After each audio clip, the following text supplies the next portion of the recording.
Hi there. Welcome to Conversations for Yoga Teachers. I'm so glad you're here. I'm your host, Karen Fabian, the founder of Bare Bones Yoga. On the show, I help yoga teachers make sense of the parts of teaching that often feel harder than expected, especially around anatomy and how to apply it to your cues and your sequences, and how to truly feel confident when you're teaching your classes.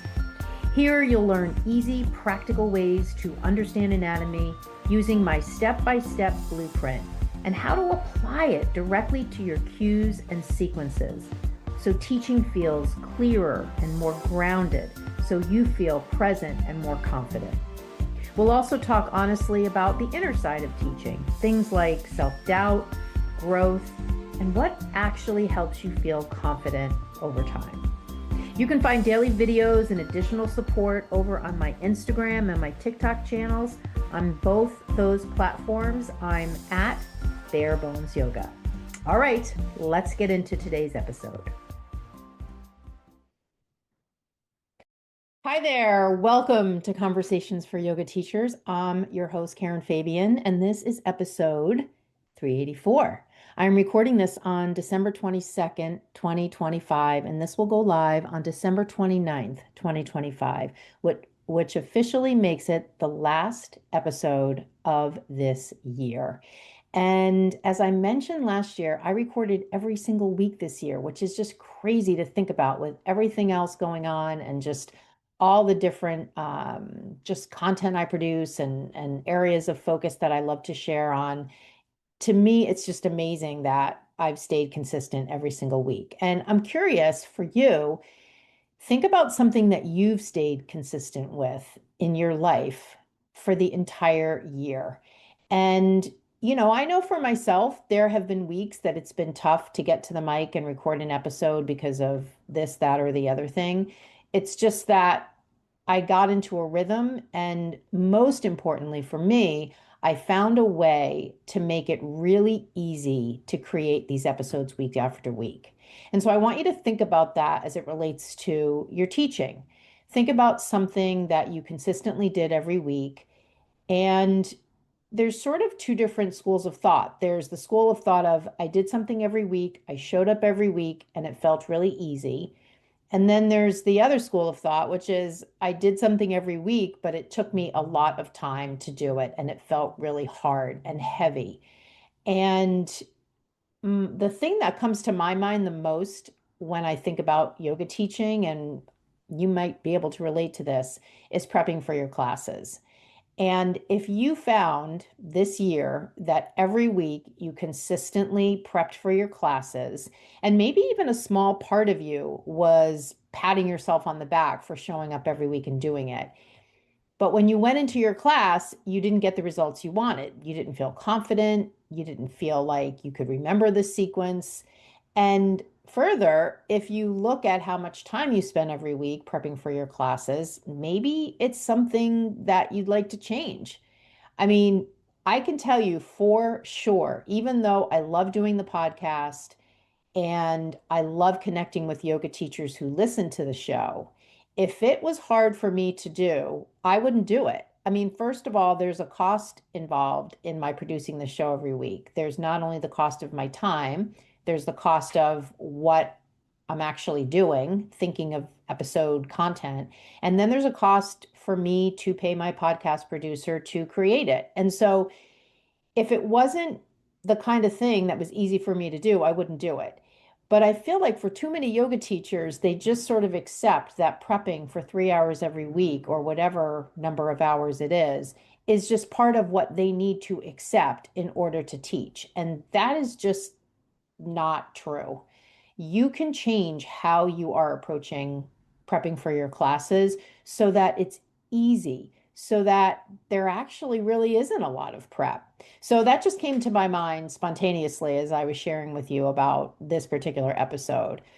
The other thing, of course, is, oh, and let me just say one more thing. If there's another area of teaching for you where you feel really good that you showed up every week for it. Like maybe there's a particular class you showed up for every week. Maybe you were testing out a new signature sequence at the beginning of the year and you pretty consistently stuck with that for the year. So this is not about looking at what needs to be changed. It also can be patting yourself on the back for a job well done, which is literally what I'm doing here on this show about me and the job well done that I'm crediting myself for in regards to producing a show every week for the entire year. So do take time to pat yourself on the back as well for a job well done. Now, because it's the end of the year, of course, I'm a little pensive in a good way, just in, just feeling kind of sad that it's the end of the year and this is the last episode of the year. And not sad in a like melancholy way, but just kind of that fleeting sadness that comes with the passage of time. And, I think that idea that we don't have time to wait to be the best yoga teacher we can be. But I feel like too many yoga teachers that I talk to, there's just this sort of, oh, well, I can do it next month, or I'll get to it next month, or the timing's not right. And I just feel like when it gets to be the end of the year and you look back at the things you really wanted to do and you didn't do, and you listen to the reasons you had for them, just know that, you don't get your time back. So here we are at the end of the year. And if you're feeling like, I wish I would have learned anatomy, or I wish I would have learned more about signature sequencing, or I wish I would have felt more confident teaching my classes, or I wish I would have taken on more classes because I really love teaching, or I wish I would have taught those workshops, or I wish I would have talked to the studio owner about starting a class for a particular specialty group. Like whatever you wanted to do that you didn't do, light a fire under yourself right now and be gone with the excuses, be gone with the reasons, be gone with the ego-driven excuses, be gone with the fears, and head into 2026 with a bold determination to do the things you want to do without question. Even when it comes to money, even when it comes to your time, like all those reasons are things that can be worked around. I mean, I'll just give you one example. I just bought off my car. So rather than paying 200 bucks a month for another probably like 2 years, I paid it off. Now, I didn't really have $3,000 sitting around that I wanted to give to my car. So I went into my IRA account. I sold a couple of stocks and I got the money for it. And I know that over time, those stocks in my portfolio will recover. And $3,000 is a drop in the bucket. It's nothing for the added money in my day-to-day pocket that would have been spent towards that $200 car payment. And I save on the interest. So it's a really good decision. So, when a yoga teacher says to me, I don't know that I can spend 400 bucks on your program, I'm not judging them. And I'm not judging you if that's you. I just want you to know that a lot of times I find that teachers look at things in a very basic way. Like if I don't literally have $400 in my checking account, I can't do it. Now, believe me, I am the last person to say put stuff on your credit card. But I do say when it comes to furthering your education, furthering your knowledge, that's a great investment in yourself. And 400 bucks over the course of your life, you'll pay that off in spades when you work with me in the program. I'm just going to be straight with you on that. So, if that at all helps, if you're on the fence about enrolling and it's just about the money part, I hope that, you know, maybe provided a little bit of an open door there for you. In general, though, of course, at the end of the year, you are going to be looking at what are the things that didn't happen this year that you want to happen. And that's, a natural sort of ebb and flow that happens around the end of the year. I wanted to share with you, for me and for you and for what I offer. out there in the world in regards to yoga teaching, I'm shifting a little bit of my focus and changing a little bit of how I share with you what I offer. And this also is something that I pretty naturally do at the end of every year. I look back at how many yoga teachers did I work with? How many yoga teachers enrolled in my program? What kind of results did they get? What kind of testimonials did they share with me when we had our final call? Um, what kinds of questions were teachers asking me? All sorts of different assessments I do to be sure I'm not stagnating, be sure I'm staying nimble and responsive to what you're looking for, to what yoga teachers are looking for, to what they need. And one of the things I realized, not just for myself, but really for you, for all the teachers I talk to, is we're pretty much approaching things in the same old way we've been approaching them for many, many years around sequencing, around cueing, around how teachers are trained in 200-hour trainings. And we're sort of getting the same results. And of course, I don't know what everybody's result is, but I can certainly tell you every single yoga teacher that connects with me is having either some sort of problem, lacks some sort of knowledge, or is so super committed to being the best they can be. And that's one of those three scenarios is what motivates them to work with me in my program. And so when I looked at that the other day, I was thinking, God, there's something, there's something in the system, like there's something in the water. There's something in the system that's not serving yoga teachers in the best way possible. And it really starts with the 200-hour teacher training program. Now, let me just say this. You may feel like the teacher training you went to for your 200-hour was the best thing ever. And I am not taking anything away from that. I mean, you can still go to a teacher training and feel like it was the best ever and feel like you made the best friends and the best connections, you had the best experience, and still feel like the anatomy portion was lacking. That's no, you know, I can't think of the word. That's not a bad thing. That's just a fact. You may have gone to a teacher training at the 200-hour level that you love, and at the same time, you may also feel like the anatomy section was lacking. And believe me, that's super common. It's common because there's no regulation around what 200-hour trainings are supposed to teach, who's supposed to teach I mean, let me be clear. There's no guidance from Yoga Alliance on what the anatomy portion should cover. I mean, let's be real. Yoga Alliance is not a certification board, it is a registry.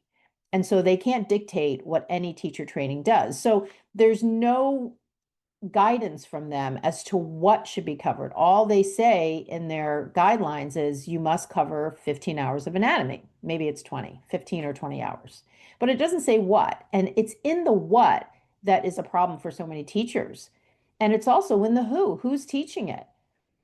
Sometimes teachers who actually run their own teacher training programs come to me and they say, you know what? I really would like to work with you to do some of the anatomy, which is totally great in my 200-hour. And I love doing that. So, you have to look at maybe how the anatomy portion was presented. And you can have those different stories. It doesn't take away from how much you loved your training. So I was thinking about, the 200-hour teacher training process is not really serving us the way I think it should. Specifically, the teaching of the anatomy portion is not serving teachers the way it should.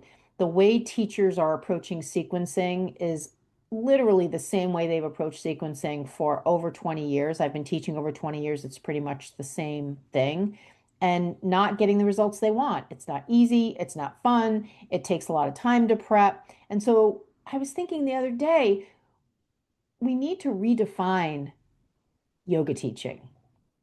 And then it hit me. Yoga teaching redefined. Yoga teaching redefined. And that's my new focus for 2026. I'm going to be sharing with you lots of things that you can experiment with in your classes in service to redefining how you are approaching teaching, in service to you finding what works for you. And let me just be clear with you. A lot of what I'm going to share, you may have heard before if you and I have been connected. It's just that I'm putting this sort of broader umbrella above it, this sort of perimeter around it that presents it a little more clearly as an alternative to what you're doing, as an alternative to what you're hearing, as an alternative to how you've been trained, so that you can decide what you want to do. And know that, in and of itself, is part of what makes my approach different. Rather than me saying this is what you should do, I'm simply saying this is what you could do. And why not try it and see what you think? And that applies to my sequencing approach around signature sequencing. It applies to my cueing framework, how I specifically speak about frameworks for sharing anatomy in your cues, understanding the why behind the cue, doing the walk and talk instead of the practice with me approach, saying the cue, seeing what they do, the magic of momentum. These are all sort of trademarked methods and phrases and approaches that I've been talking about for the past couple of years. It's just that I'm putting a broader definition around it. Yoga teaching redefined. And I want to talk about this more and more so that when you connect with me here on the show or on Instagram or you work with me in my program, you start to see that this is something different.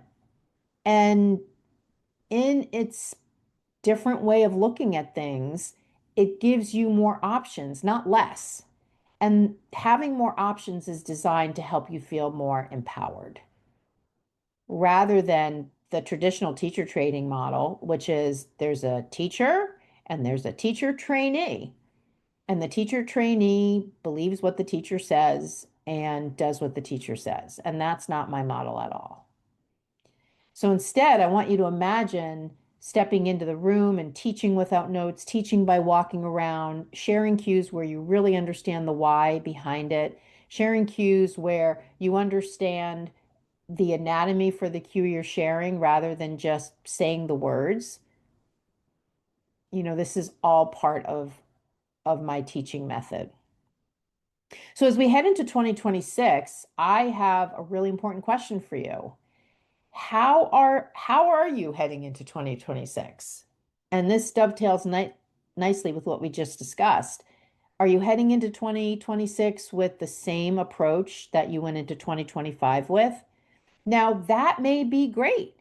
So, the next important question is what were the results you got in 2025? And you may think, oh my God, results. This sounds like a business question. I'm teaching yoga classes. Yeah. And what were the results you got? So I'll just ask you a handful of questions. And since you're listening, right, it's not like you're here and can respond in the moment. So just listen to these questions and see what is the sort of immediate reaction you have. When you taught your classes in 2025, on average, did you feel confident? When you were teaching your classes this year, 2025, for the most part, were you walking around or were you practicing with your students? When you were teaching your classes this year, what did you want to do more of? Did you want to do more of walking around or did you want to do more of practicing with your students? And again, depending on what you wanted, did you do what you wanted? Or did you find that you wanted to walk around more, but you found yourself practicing with them a lot? When you look back on 2025 and you look at the cues you were using, do you feel confident if there was someone in your class, maybe even someone like me, not that this would be a real scenario, but if it was, and that person were just peppering you with questions? Well, what do you mean squeeze your glutes? Well, what do you mean roll the inner eyes of the elbows forward? Well, what do you mean tuck your right sitting bone under? Could you have shared the reason for the words that you said? When you look back at the cues that you were using, do you feel like you were using more of them from a script? Do you feel like you were using more of them from what you know? When you look back at the preparation you were doing for your classes, how many hours a week would you say you were prepping? Because I'm just going to take out a calculator here. If you prepped 3 hours a week times 52 weeks in a year, you spent almost 200 hours of unpaid time prepping for your classes. Isn't that mind-blowing? At any point during the year, did you go on Google and start searching for programs that could help you understand anatomy? Because that's a sign. During this calendar year, did you ever go on Google and start searching for 300-hour programs or 500-hour programs? Because that's a sign too. Once you get to the point that you're searching online for programs, that is a sign that you have a problem. You have a problem that you want to fix. But my question is, did you do all that research and never actually enroll in one of those programs? And if so, what stopped you? Did you worry about people getting hurt in your classes? Did you worry about if your students were enjoying your classes?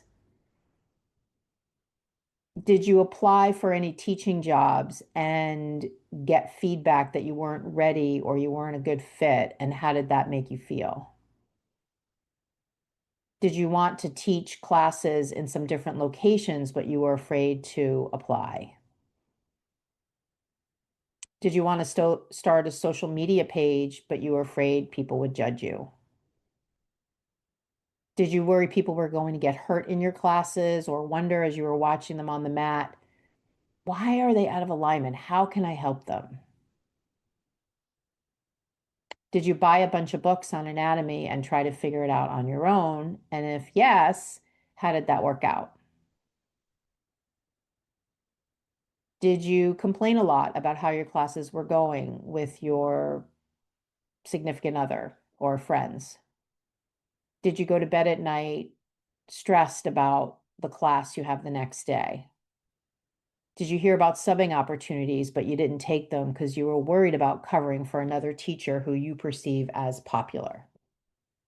Did you go to classes given by other teachers, of course, and were you triggered by what that teacher was doing in the class and run home and rework your sequence thinking, well, if she's doing this and she had a big class, I want to do that because I think I'll be able to grow my classes if I do more creative sequencing. Did you feel pressure to use Sanskrit? Did you feel pressure to give a Dharma talk? Did you feel pressure to speak to yoga philosophy, even though it doesn't really feel like a good fit for you?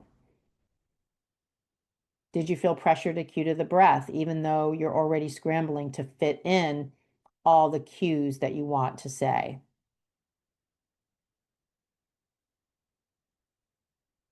On a scale of 1 to 10, how confident did you feel this year teaching your classes?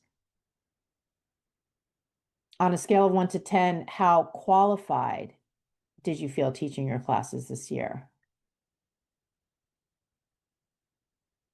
On a scale of 1 to 10, how fulfilled did you feel teaching your classes this year?